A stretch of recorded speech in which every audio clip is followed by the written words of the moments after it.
dog in the street. Welcome in, everyone. Twin City Sports Talk. You got Hey. Bruce, you got Jack here today. Little state of Minnesota sports episode again. Just kind of have a lot of stuff going on from all over the state, all over each team. We got some Gophers stuff included with our state of Minnesota sports today. And that's kind of what we'll start with. But 2 game days today, Wolves and Wild, both being Well, home Wild at least games. have a chance. Yeah. Wolves don't. Yeah, one of them does have a Yeah, chance. one of the teams has a chance to win. True. Yeah, so we'll get to our predictions for both of those later. But first we're going to start off with some Gophers stuff to get to, because there's a few notes, including a little Coy Parrish report that I thought I would bring up. What a traitor. Yeah. All right. First one, though, this happened like 5 days ago, but the Gophers schedule for next year is officially out, like in order. We never really got the actual in written order of the schedule yet. But now it's out. They start at Eastern Illinois, and then these were the 3 that we knew: Mississippi State at home, and then Akron. And then in week 4, they travel to Washington. So that'll be a very tough game no matter what. Washington's a really hard place to play. But then they get Michigan at home. So, yeah, you get Michigan, Bryce Underwood, true freshman quarterback from them this year. You get them at home. And then you travel to Purdue, which that should be easily doable. Purdue is bottom of the Big Ten in many, many aspects. And then you're 1 bye week. But then here's the big thing. You get Iowa at home. We have beat Iowa 1 time out of the last 10 matchups. So having them at home will be key for that. And then Indiana, reigning national champs in Indiana. So that's a tough one right there. Oh, boy. Indiana's losing a lot of guys. Almost all of their wide receiver options. Obviously Fernando, but they did get Josh Hoover in the transfer portal, TCU's quarterback this year, who threw for 3,000 yards and a ton of touchdowns. So they just kind of reloaded already. And they got Nick Marsh, the number 1 wide receiver in the transfer portal from Michigan State. So Indiana's going to be just as good. They might be the best coach team in college football with Kurt. I'd argue that for sure. Yeah, it's like that one's going to be tough, people. But then you travel back home to play UCLA. Nico Iamaleava, the old Tennessee quarterback. That's a doable game. UCLA is not there yet at all. And then this is one we talked with Braden Stevens on Monday's episode. Penn State in Penn State. Hey, if the Gophers that could be the Pinstripe Bowl too. Well, the whiteout. It could be, but I know Penn State does the game at Yankee Stadium every year. Oh, do they? I didn't know that. Okay. Yeah. It's like how the Gophers when they played whoever the hell Syracuse. Illinois or Syracuse. And both orange teams. Yeah. Yeah. Okay, so yeah. Well, that would be kind of fun, I guess. But thinking about that, I was like, well, hopefully not this year, so he can play at Penn State. So I know he said he wanted to. Yeah, I mean, the whiteout is probably the number 1 atmosphere in college football, to be completely honest. I mean, that is pretty dang cool. Every time they do it, you have to turn on the TV for it. Either way, if the Gophers are 7-2, I think there was 9 games before that. Yeah, 9 games. If they're 8-1, 7-2, 7-2 is very possible. I could see a definite whiteout game in Penn State there for the Gophers. But either way, after that, you get Northwestern at home, which was a very tough loss this season, playing at Wrigley Field there this past season. That's what it was. Okay. Yeah. Oh, yeah. That's what you were thinking of. Yeah.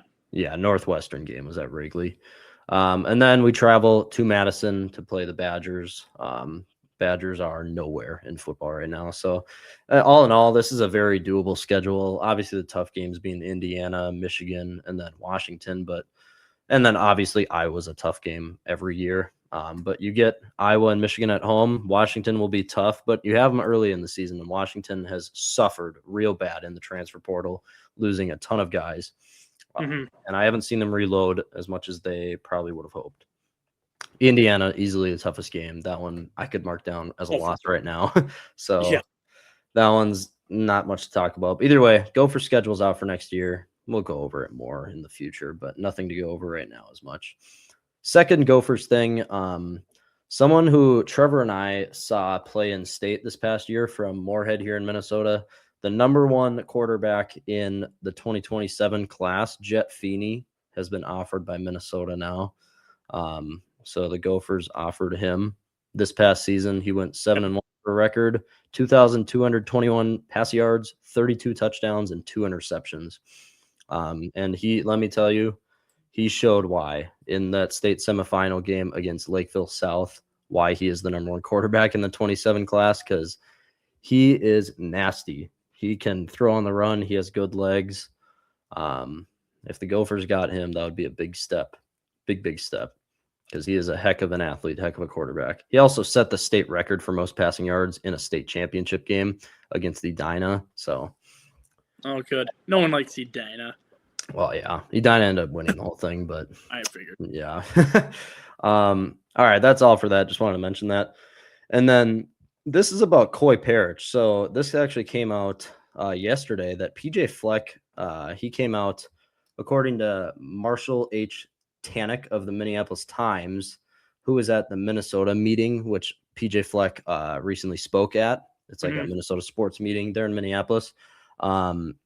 He mentioned that PJ Fleck said he knew Coy was going to transfer out after the season. Like he knew midway through the season because Minnesota native had received a $2 million package to join obviously the hugely funded Oregon Ducks, which he also obviously ended up committing to. But apparently he received that during the season, which that's tough. Yeah. The Gophers, they can't really compete with that. Not really many teams can. Oregon is one of the most, richest college football teams in there, NIL wise and everything. So, you just can't. It's cool that apparently like Coy came to PJ and said like, I'm gonna take this offer instead of just like kind of backstabbing them. Yeah, and we've seen guys transfer mid-season. Like there was guys in the college football playoff on Oregon when they were still in it that were transferring out while they were in the playoff, which makes no sense. But Coy could have gone there early, but good for Coy to kind of stick it out for his sophomore season because that's a cool thing to do, I guess. Oh, if yeah. you're gonna leave either way, might as well stick it out. But either way, received $2 million from the Oregon Ducks. All right. Back to the NIL controversy. Yeah, exactly. Now we're going to get to some Vikings things on this State of Minnesota sports episode. First thing I want to get to is Kirk Cousins. So obviously all of us know Kirk is a very wide used name as a veteran quarterback option to back up JJ this offseason. But Charlie Walters is reporting that there's a strong possibility that Kirk Cousins joins the Vikings this offseason. God, I hope so. But he said it could cost the Vikings between 15 and 20 million, is what he said via the Pioneer Press. So obviously, then Kirk would be such a great veteran presence. Like we've said, he knows the system. He's been with KO. But playing those last 7 games because of Penix's injury, and Penix was just playing bad, so Kirk stepped in. I feel like Kirk boosted his contract next year up from 6 or 7 million to 18 or 20 million, which that would really suck. And if this is true, where it's going to be 15 to 20 million, I'm not so sure anymore because he was obviously kind of number one guy. I wouldn't do that. Absolutely. Yeah, the Vikings are already in cap jail or prison, we can say. They're $48 million under the cap. They got to shave off a lot of that. And I don't see how you could fit this in with not a chance. Having money for draft picks, having money for really anyone. Eric Wilson that you could bring back. Jalen Naylor if you trade Addison. Yeah, this is a kind of a blockage in the road. If he's truly going to go for that much, maybe he does take a cheaper deal to come back to Minnesota because he obviously loved it here. He said on the quarterback show that he would have never left, but he saw that they were going to draft McCarthy and then end up going to a team that drafted quarterback earlier than McCarthy. Something. Either way, the going with the money thing. Also, from Andrew Kramer mentioned on the Via Access Vikings podcast. He is apparently reporting that the Vikings are very persistently trying to restructure 3 guys, and those 3 guys being Brian O'Neill, Jonathan Grenard, and TJ Hawkinson. Okay. O'Neill, I get. He only has 1 more year. You have to restructure O'Neill. That's like a brainer. And just like, so if people didn't watch the offseason blueprint number 3 that Jack kind of ran, if we were to get rid of Brian O'Neill, that would save about $20 million in cap space this offseason. I don't know what you could restructure that to, but a lot of people are kind of riding the ship of getting rid of O'Neill, clear up 20 million. That would be half. I mean, you almost like that's almost half of your cap hell gone. Mm-hmm. So I don't know. Like that's a. I mean, it's a hefty chunk of it. No, yeah. I mean, Brian O'Neill's great, but it's kind of like with Grenard too. Like Grenard's in his prime. Yeah. But is it worth it at the end of the day? Like, I mean, with Grenard too, like you have Dallas Turner coming up. You have Ginkel under contract, and you have these young guys who are, which again, like I just said, Grenard's obviously in his prime, but still can rely on Turner for that. Yeah. And now that you have Brian Flores back for another season, or maybe in the future more, you can really roll out really anyone, to be completely honest, out there, and you're still going to have a top of the half league defense. You know, if you bring back Grenard and have the same defense as last year, I think this defense is top 5 in every category because they were top 5 in most of every category this year. They would take another step up next year, all having kind of the same unit. So, but the one that I don't agree on at all. We've talked about it so much on here. We all kind of agree. Trevor, not here today, but we all agree that Josh Oliver could step into a higher receiving role. Oh, 100%. Obviously, Oliver might be the best running blocking and just pass blocking tight end in the league, but he can catch the ball. He's had some amazing plays while he's been here. So Hawkinson, ever since that injury from Kirby Joseph in 23, has not looked the same at all. People can argue he had to pass block for JJ because the O-line was stinky this year, but there's just not much he has done. He's dropped a bunch of passes this year. He's not as mobile. His routes are not crispy at all. No, he look like an 8-year-old running them. Well, he's simply just washed. Yeah, like that's really the only term to put it in. I mean, and he is paid top 5 tight end money in the league, which is complete bogus. But yeah. So I don't. If the Vikings wanted to restructure Hawkinson, fine, great. It's just nothing we would do. Like it would. No. I'd be fine having him back if we can restructure him, but we would never do that. But even then, if we restructure him, like where does that put Oliver? Like that, like Oliver's still getting stuff to the side, and he's just kind of a waste. You know? Yeah. And if you were to cut Hawkinson, I think that saves $12 million. So just from those 2 guys, O'Neill and Hawkinson, if you cut that is $32 million basically, if my math is correct with that. $48 million, yeah. You only have to clear up about 14 to 16 million then. Yeah. And then you also have Javon Hargrave, who is almost undoubtedly getting cut. That's another 13 million. You're already even right there. Almost. Almost. It's a no-brainer to me. I don't know. To cut Hawkinson. Oh, for sure. Yeah. Like, I mean, I understand he was your big trade in the 22 season, but still, like you said, he's done literally nothing since. And I can see the willingness to get everyone back by restructuring because this Vikings team, as negative as people are about it, we went 9-8 this year. JJ McCarthy went 6-4 as a starter. And I'll actually go through some more in-depth stats in a second about his last 5 games or whatever, because he was very, very good in his last 5 starts. Not bad at all, his last few. But either I can see getting kind of everyone back to keep that core for next year. Now that you have Brian Flores back, now again, kind of like it was this year, maybe a bit too early this year, a little preemptive, but it is a win now next year. Like it is win now. You get your backup quarterback. If you don't go and win the division next year,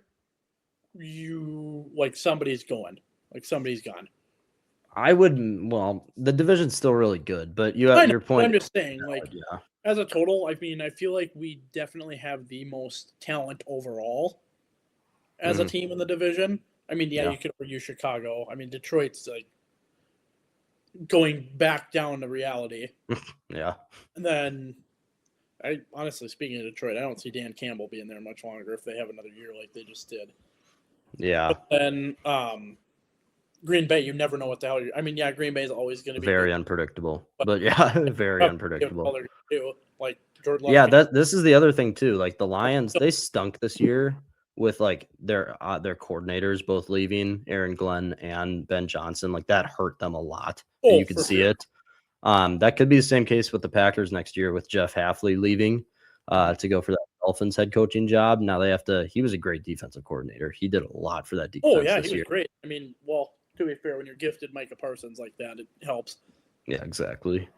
Either way, like it's a win now time for the Vikings. They have a bunch of draft assets, and you could probably even they'll probably end up getting more either from a Jordan Addison, Jonathan Grenard trade, or maybe a Brian O'Neill trade like we did in our offseason blueprint 3. Hmm. A lot of different things we could do, but all in all, I could read, but I can see both sides keeping everyone for that win now strategy. But going back to JJ, after that injury from the one that he missed the Seattle game. I forget. That was just the concussion, right? Yeah. I think. Yeah, so after that, um, weeks 14 through 18, this is where he ranked in the league in very in-depth. So EPA is expected points added, like how many points you should be getting on your throws, Mhm. on just play that you make. He was 5th in all quarterbacks in week 14 through 18 in that. And then 3rd in success rate. That's conversions on 3rd downs, on 4th downs, and basically just big plays happening and making plays happen for the most part. But it's more of just the conversion aspect of it. And then the big one is 2nd in big time throw percentage, which I don't really actually know what constitutes as a big throw. I'm assuming it's a Yeah. 3rd down situation, 3rd down, 4th down situation, because KOC, he's going to put the ball in the quarterback's hand in those situations. Yeah. So JJ's going to have a lot of chances for that.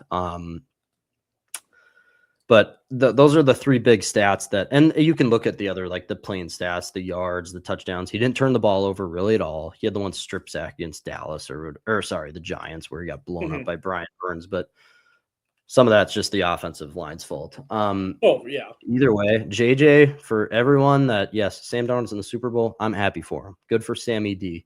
JJ was phenomenal the last 5 games he played, 4 or 5 games he played. We have a guy there, fans. Like, we have a guy. You just got to ride it through. If people were being legit about this last offseason, they would have said it's a rookie quarterback. You got to let him have time. So Yeah. it's like, this is what people expected. They just didn't want to see it with the team that the Vikings built around them. They didn't want to see this, but they had to expect it. Oh, And it yeah. happened and he improved. So, and he's only played in 9 games. The only thing that's my question now is just stay on the field and Oh, we'll for be sure. Yeah. completely Like, fine. knock it off with the injuries. I mean, I know some of them aren't necessarily his fault, but Yep. just drink a gallon of milk or something. Like, Build drink a some gallon. better bones. Yeah. I think a gallon a week should be good for him. hmm Like, um, to go along with JJ's struggles this year, Sam Darnold was only sacked 27 times this year. Okay. JJ McCarthy and the rest of the quarterbacks combined on the Vikings were sacked 60 plus times. I think it was 63 times, 63 to 27. Let's look at this. The offensive line was injured all year. yeah. Jackson was out for like 4 weeks in the beginning of the season. Darisaw was only playing half games, like basically the whole season. Brian O'Neill was really the only and Will Fries maybe, but Ryan Kelly out for half the Mhm. year. The offensive line was shooken up all over the place. You had Blake Brandel starting at center, which he did well, but either way, it's a lot to go off of. If people put Sam Darnold in this situation, I think he has basically the same exact year as last year for the Vikings. Like legit, Sam Darnold was amazing for the Seahawks this year, but he also had the best defense in the league, one of the best receivers in the league, which, yeah, Mhm. he would have had Jefferson again if he stayed here. But he also had what was statistically a top 7 offensive line in Seattle there. Oh, And 100%. Seattle, they really beefed it up too. They drafted Gray Zabel at like pick 16 or whatever, the NDSU guard. So they beefed up everything with the offensive line. They also have a way bigger running attack because guess what? Kevin O'Connell doesn't run the ball. Kevin, look at the Seahawks. They're in the Super Bowl because Kenneth Murray had like, wait, did I say that? Kenneth Walker. Yeah, not Murray. Yeah. So, I was saying, well, yeah, who the hell is? I was oh, like, wait, yeah. No, Kenneth Walker. He had what, like 140 yards and 3 touchdowns in the divisional round against the 49ers. Sam Darnold threw for 160 yards in that game, and they won by 40. mm-hmm. Like, Kevin, take a page out of Seattle's playbook, talk to Cliff or whoever, gosh, I forget their Kubiak, Clint Kubiak. Take a page out of his notebook and apply it because this is how you win. And this is why, just like Jack said in the offseason blueprint, if Jeremiah Love falls to pick 10, you do anything in our trade for him. No matter get up what. to him. He's generational talent, better than Ashton Genty going into a draft, in my opinion. And a bunch I 100% think so. I feel like also Ashton Genty's good. I don't want to like discredit him, but that Boise team sucked. But he was crazy, so he got all the attention. Yeah, I mean Maddox, their quarterback, wasn't anything special. Their defense, he carried the entire team. He was like the face of the franchise, and he was solid. So that's why he became such a big name because he was like. He literally carried them into the playoffs, which yeah, exactly. He carried them to a bye in the playoffs, which was still stupid. I'm still mad about that. Either way, like your point is, Ashton wasn't anything special, but Jeremiah Love was on a Notre Dame team who's playing Power 4 schools. Genty also was playing in the Mountain West. It's Colorado State. It's all these small schools with no big linebackers, players, just big playmakers in general. Darnold threw for 160 yards and won by 40 points. You have the defense, just like Seattle does. You have a phenomenal defense now that Flo's back. If you just tighten your sphincter and run the ball, this Vikings team can make a run because JJ has all the attributes to do it himself too. Like, it's just simple like that, in my opinion. It's that simple. Oh yeah, it's really not that difficult. Yeah, and just another little thing. The Chiefs are the only team in more of cap prison than the Vikings. So Vikings sitting at 8 million under. Chiefs are the only team under that. So yeah, there's kind of a rant, bunch of Vikings talk. Again, super happy for Sammy D. Go win it. Go win it for us. But now we're gonna get to we're gonna score. The Twins have been a little active. Guys, I just want to say I'm so happy I never have to see Julian in a Twins uniform. Gonna win the Twins. I'm so happy. Yeah. Hate me for it. Call me out on it. I can't be more excited. Yep. Before that, I don't even know who he traded for. All I know is that Julian's gone. Yeah. Before that, the Twins made another trade with Seattle. They traded one of our depth catchers, John A. Pareda, just for some cash. We have too much catcher depth now that we signed Victor Carantini. Yeah, I was like, okay, that was a small one, but got some cash for Pareda. But yeah, the bigger one, MLB talent being traded away. Edward Julian and Pearson Ole get traded to the Colorado Rockies. So such a better situation for them. Yep, you get to join Willie Castro in the epitome of hell. Oh yeah, I forgot Willie did it to himself though, so I don't. Yeah, he signed there.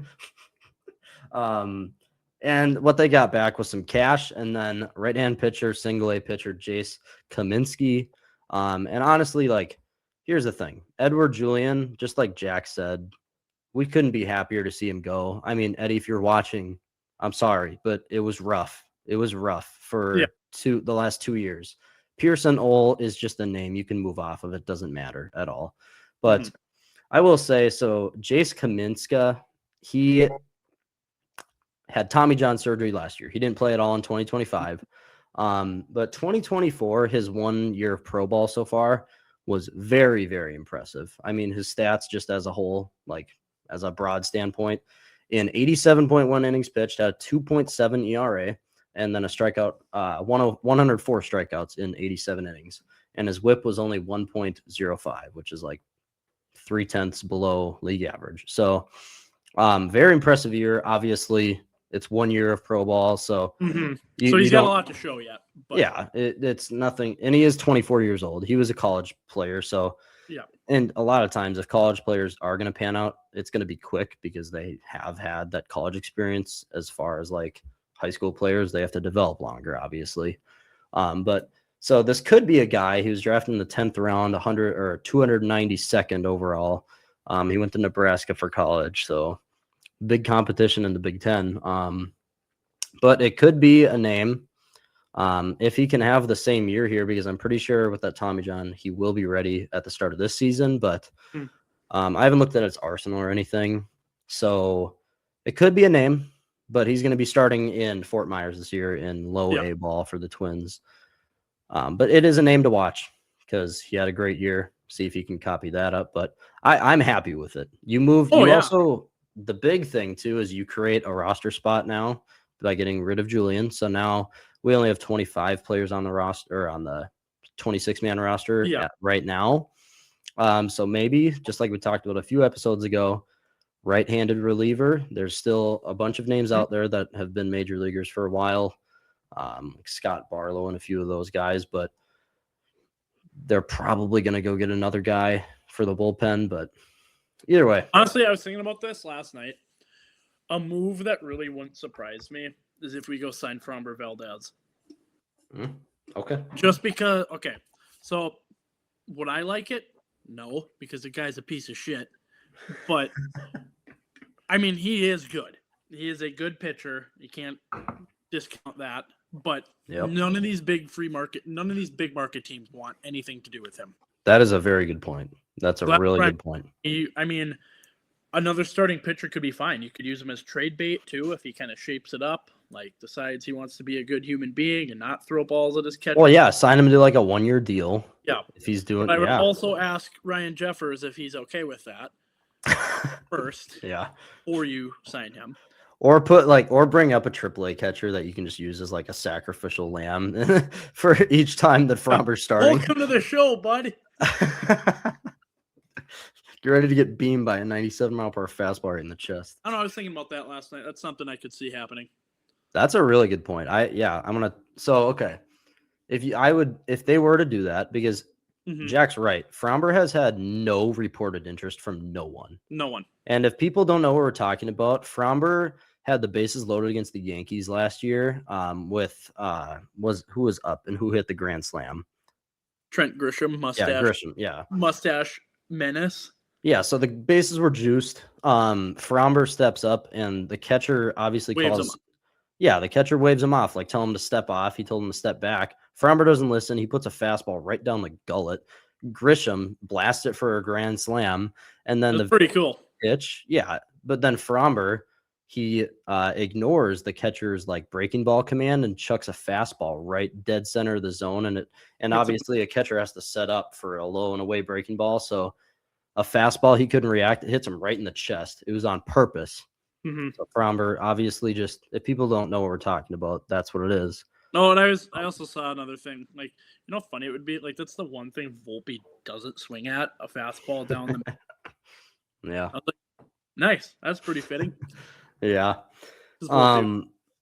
Yeah, but like that's why that is the obvious reason why he's getting no steam, because he's too good of a pitcher to not get like interest. Yeah. This is a big thing. So I think, oh man, that's a good talker there. Because if you sign him to a 1-year deal, I don't know what he was like expected to make. Probably not much. Yeah, I feel like honestly, like if you he's could maybe sign him for like 1 year, 10, 15 mil. I know. I was gonna say a 15 million deal could do it, in my opinion. Prove it again. Prove that you're not mean. Just to prove that you're a good dude and go pitch the lights out.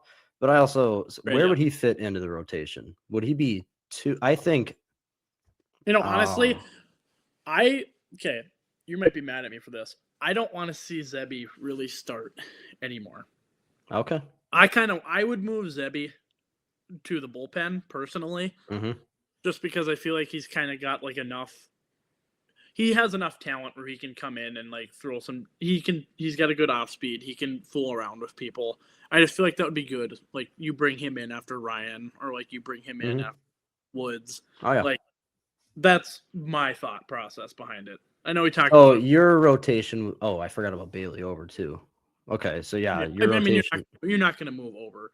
No, You're no, just no, no. Yeah, but I was but just thinking of like the three guys being Fromber, Ryan, and then Pablo. Man, that rotation would be crazy good with Ober in there with Fromber too. So mm-hmm. you would have a Woods at that fifth spot. Yeah, Simeon. Okay. and I put Zebby in the bullpen.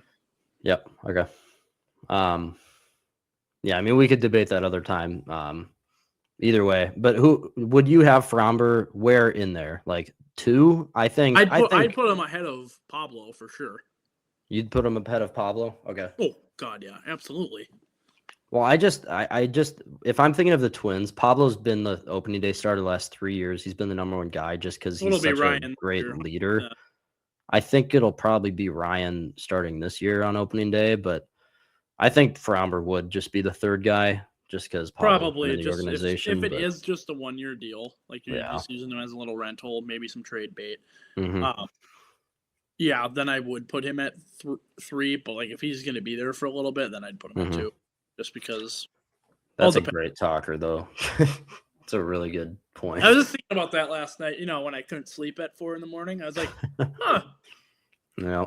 That would kind of make a little bit of sense. Yeah. Once Baltimore goes in and sweeps him up, I can see Baltimore doing some probably. That's what I think I predicted him to go to. Either way. Yeah, that's a great. We'll have to talk about that more if he continues to get no interest, but Twins make it happen. All right. Now that's it for the Twins. They make the trade with the Rockies. But now getting to one piece of Wolves news before we talk about the Wolves' big game tonight. The Wolves are obviously in searches of a point guard before the trade deadline this year. A lot of fans, the front office, they know this team looks bad when they don't get good play from Bones Highland, Mike Conley. You don't want Anthony Edwards bringing the ball up. You want him moving around, finding shots, and making his own plays elsewhere. So the Wolves are reportedly from NBC Sports pursuing the Bulls point guard Kobe White, which this is one of the big names that all of us have been talking about for a while. And this trade is centered around Mike Conley. So 37-year-old Mike Conley doesn't do much. But then Terrence Shannon Jr., which obviously this is TJ's second year in the league. This year it's been a struggle for him though, like really bad. He just can't find his scoring, but TJ is a super fast, super active, good on defense threat. He pushes the pace and it's fun to watch him. And then multiple future second round picks. So you wouldn't be giving up any first round picks. And if the Wolves are in a spot right now where Rudy's aging, but Rudy's also having still a really good year, you wouldn't have to give up Jaden McDaniels. Julius Randle would stay here still. If they got Kobe White for that kind of a deal, Terrence Shannon, Mike Conley, and multiple future second round picks, I would even throw in a first round pick. But if they could do that, me personally, I would take that any day. I think with Kobe White, you kind of have like a legit chance to go beat OKC in the playoffs. The Wolves have shown if they just play fast, they play hard, they can beat OKC. If they you have to beat OKC in their own game because that's what OKC does. They push the pace, they get free, easy points on fast breaks. Which I feel like I think this whole trade, like the trade rumors are going to kind of revolve around tonight. The Wolves go out there and just put belt to ass tonight. Do you make a trade? Yeah. Maybe. I would say the chances get much lower. But now if you go out and just get absolutely curb stomped by these guys, I would say a trade would definitely go up. Or you could argue like, well, why would we make a trade when they're just going to kick the shit out of us anyway? But yeah, I almost kind of disagree a little bit. I feel like if they were to rout OKC tonight, I feel like that's the incentive. Like, okay, we can win now. Let's go get a point guard. I think that's kind of how the philosophy. I mean, it could go either way, but I feel like that's how the philosophy. Like they've beaten OKC this year. I think they've only played once, if I'm not mistaken. But either way, the Wolves had a really nice win against them last month. It should be a good game, but like I said, like you got to beat OKC at their own game. You got to be faster. You got to be more physical. OKC, they flop a lot for fouls. Everyone knows that. But like just putting that aside, play active, like push them around a little bit, or else they're just gonna play their own game, have these stupid loose fouls where they look like a bunch of little girls out there. But either way, we'll get to our predictions later, but I think both of us agree. I think Trevor would agree. Conley, Shannon, and future second round picks for Kobe White. I would do that in a heartbeat. So, all right. And then our second game tonight, the Wild have a game again, coming off of a big win, fun win, one of the funnest wins of the season. Great comeback win. Yeah, against the Blackhawks. I go Blackhawks. That was as gritty of a win as I've seen the Wild have this year. Like Jack said, amazing comeback, 3-0. Then come back, 2 goals in the third to tie it up, and then shootout win. Connor Bedard loses control of the puck on his shootout, which was just funny. I was just shocked looking at the screen when I watched that. I'm like, hold up, wait a second. Connor Bedard just lost the puck on his stick handle. Weird. I was like, what are you doing? Yeah. Either way, actually, I'll pop this up here real quick. We'll go through our predictions as we kind of talk about this. This was for last game. I had the Wild winning, and Jack had the Wild winning. Boom. 2 wins for us there. I was a bit preemptive on my power play. I said the power play for both teams would combine for 5 goals. That was ballsy. I wasn't even close either. So yeah, Jack said both Felinos in the Felino Bowl would have a point. That ended up being wrong also. So if we go to the next page here, tonight, Wild Flames, Wolves Thunder. Flames are coming in a little bit below 500, if I'm remembering. Either way, I'm going to read through the lines real quick. Kirill for the first line, Kirill, Hartman, and then Zuccarello. Okay. So just all scoring there. Like you like that's going to be your thing. Like Hartman, he's going to be a little bit of grief there. He's going to hit a few guys, be aggressive, but a lot of so that's our scoring line right there. But then this line just does so much. Marcus Johansson and then Eck and Boldy. That line's just been producing for 2 years now. It's so fun to watch. They're fast. They score as much as the first line does, quite frankly. For sure. And then I actually love all the lines tonight. Then you go Foligno, Yurov, and Tarasenko. Vlad has just been keeping his hot streak going. Tarasenko's been everything that you would want out of him. I get he's aging, but he is playing some phenomenal hockey as of the past 3 weeks going into that big road trip they had a few weeks ago. And then the fourth line, big, beefy, except Vinny Hinostroza. But Yakov Trenin, Nico Sturm, and Hinostroza, I love that too. You're going to get some speed with Vinny, Trenin, Sturm. Oh, grief right there. Gustafson and net tonight. Defensive pairings, Hughes, Faber, Middleton, Spurgeon, and then Damon Hunt and David Juracek. With Brodin being out for the foreseeable future there. But here's the thing. Wild. Stack up these wins now. The Olympic break is going to start in a week, I think. In about a week from now. That's when the break starts. This is your time to boost yourself up. That would be huge if they could get a few wins here. And that's all we really need to say there. Just get the win tonight. There's not really much. You're better than Calgary in almost every statistical standpoint. The power play is one thing we'll say. The power play, Jack and I specifically have been harping on that for a while. That's looked good the last couple games. Yeah, the power plays looked way better. And here's oh my gosh, wow. So the Wild have 370 penalty minutes. Calgary has 643 this year. Oh boy. They are 30th in the league, and Calgary's also coming on a 4-game losing streak. Golly, that's a lot. I mean, the Wild are gonna have a lot of chances. They're gonna have chances on the power play tonight.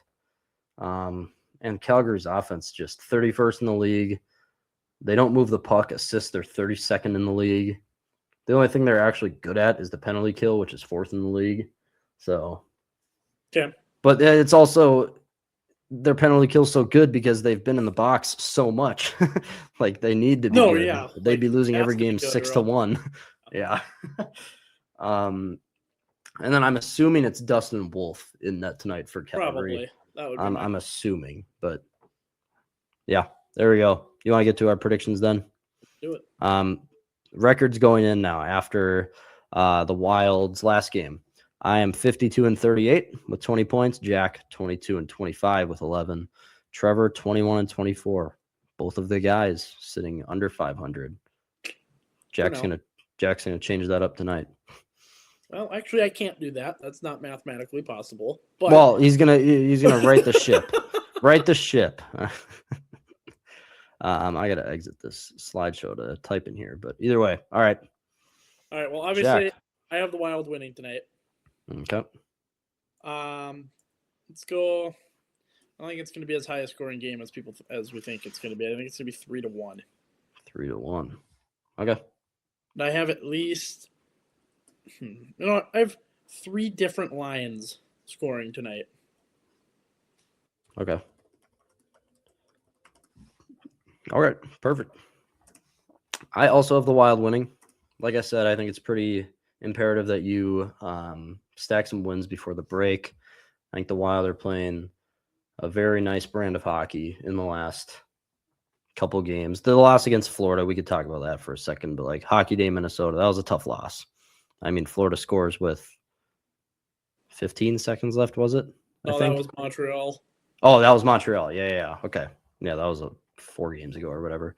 Either way, the loss to Florida was still 4-3, right? Yeah. That was either way. Yeah, I'm getting my games mixed up now. Either way, they've been playing good hockey, the power play, the PK. Also, Chicago, didn't they go 0-for-5 on the PK? Or, I'm sorry, on the power play? Well, we were only in the box twice. Against Chicago? I think so. Well, I know there was one in the overtime. Matt Boldy got a tripping call. So we killed maybe that's what 4 on 3. Boldy was in the box twice, wasn't he? I think so. But I know the Wild killed off one in the overtime period too. And my phone's being really slow. Yeah. The Chicago went 0-for-5. We were in the penalty box 5 times. Oh, Jesus. So the PK starting to get back to what it was a month and a half ago, 2 months ago. But either way, I got Wild winning tonight 4-2. 4-2. And for a player prediction, I'm going to say that second line will have. Oh, man. Okay. I'm going to say this. The second line will have 4 points coming from that. Like, just the 3 guys there and, like, just 4 points in general. Okay. Yeah, there we go. All right. Wolves game. I'll start us off here. Wolves, Thunder. I think it's on Amazon tonight, so anyone that doesn't have that, sorry, can't watch. That's so stupid. I know. Either way, Wolves, Thunder tonight. I have the Wolves losing. I didn't really mention this as much, but the Wolves, other than this last game yesterday, also it's back-to-back days. That's never easy. But before that, the Wolves have been playing just a horrible, horrible brand of basketball in general. They lost like 4 straight. Actually, I think they lost 6 straight or 5 straight. Either way, it was bad up until last night against Dallas. Now you travel back home. You don't get a good night's sleep. You have the best team in the NBA coming in, and you have to play a fast brand, and it's tough to do that back-to-back days. I got the Wolves losing, I'll say 122-109. Not saying it'll be a blowout. Maybe OKC kind of just chips away at the end with free throws and everything. But and I'll say this: SGA will have 35 plus points. I think he's going to shred this defense just everywhere. Yeah. All right, Jack. Okay, I have us getting absolutely clapped. Okay. So Wolves lose. I'm gonna do my player prediction first, just because it Okay. kind of goes. We're gonna allow 130 points tonight. Okay, so a little parlay with your score. Kind of. Yeah, 130 points led up. Yeah, All right. so we're gonna lose 131 to 112. Okay, so yeah, that's a blowout right there. All right, either way. I got the Wild winning. We both have the Wild winning. There's the player predictions. I got the Wolves losing. Also with Jack. He also Okay, has so the if you're gonna stake. if you're gonna make a bet, the Wolves are gonna win and the Wild are gonna lose. Yeah, based on our guesstimates here, everyone go against us. Really good at That's this. really what we're saying. Yeah, either way, there's our predictions for tonight. Did you have anything else to talk about? No, it should be good. Yeah, I think that's good for now. Nothing. There's a state of Minnesota sports today. We'll have more content in the next week or so. Everyone go check out that offseason blueprint that was ran by Jack yesterday. If people didn't see it, how'd you like that draft that happened? Good. That's pretty you good. Like that trade up? Who ended up getting Jeremiah Love in it? Whoever had the 8th pick. I think it was 8th. So that's true. That's whoever's fair. picking 8th. I told you not. I said only up to 10. Yeah. So. And I traded up to 10, but Caleb Downs was sitting there. So yeah, we had to do that. Oh, no. Oh, shoot. We didn't get Jeremiah Love. We had to get Caleb Downs. Yeah, damn it. All right. Yeah, everyone go check out Monday's episode with Braden Stevens. That was a lot of fun. 3-star Gopher commit, #1 wide receiver in Missouri. We had him on. It was a fun time. And then everyone go follow YouTube, Instagram, TikTok, and Spotify. Twin City Sports Talk. We'll be back with you guys tomorrow.